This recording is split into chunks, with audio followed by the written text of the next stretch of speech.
ఆయన యవ్వన ప్రాయమందు 33.5 సంవత్సరాల వయసప్పుడే నిండు యవ్వనంలో ఆయన నిండు రక్తాన్ని, పవిత్రమైన రక్తాన్ని నీ కొరకు నా కొరకు దారబోసాడు.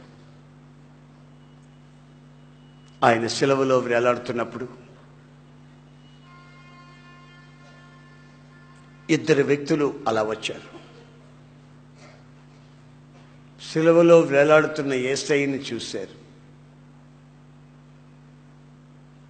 ఒకడంటాడు, గురు,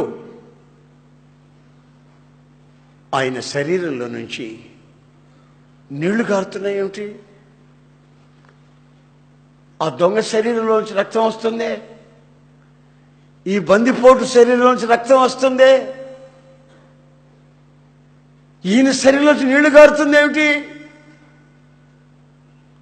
మరొకడు చెప్తున్నాడు, ఆయన శరీరంలో ఇక రక్తము లేదు, ఆఖరి రక్తపు బొట్టు వరకు నీ నిమిత్తమై నా నిమిత్తమై కార్చాడు. ఇక ఆయన కార్చాలన్న ఆయన శరీరంలో రక్తం లేదు. గెత్సెమనెలో ప్రార్థన చేస్తున్నప్పుడు, ఆ ఒలీవల తోటలో ప్రార్థన చేస్తున్నప్పుడు ఆయన శరీరంలో ఉన్న రక్త నాళాలు బ్రద్దలైపోయి ఆ రక్తమంతా చెమటలుగా కారిపోయాయి. ఆయన్ని పట్టుకునేదానికి వస్తే మధ్యరాత్రి కొరడాలు తీసుకొని, దివిటీలు తీసుకొని, బళ్ళాలు తీసుకొని రాత్రులు వస్తే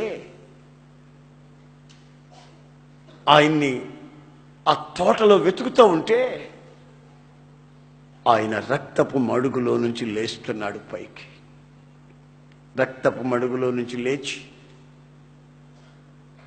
ఇదిగో మీరు ఎవరిని వెతుకుతున్నారు అని అడిగాడు. మేమా నజరేయుడని యేసుని వెతుకుతున్నాం. ఇదిగో నేనే ఆ నజరేయుడని యేసుని పట్టుకోండి. ఆయన చేతులకి సంకెళ్ళు వేయబోయి వేసేదానికి వచ్చిన రాణువు వారు, సిపాయిలు వెనక్కి అలాగే బ్రద్దలుగా పడిపోయారు. ఆయన్ని తీసుకొని వచ్చి సిపాయిలు ఉన్న చోట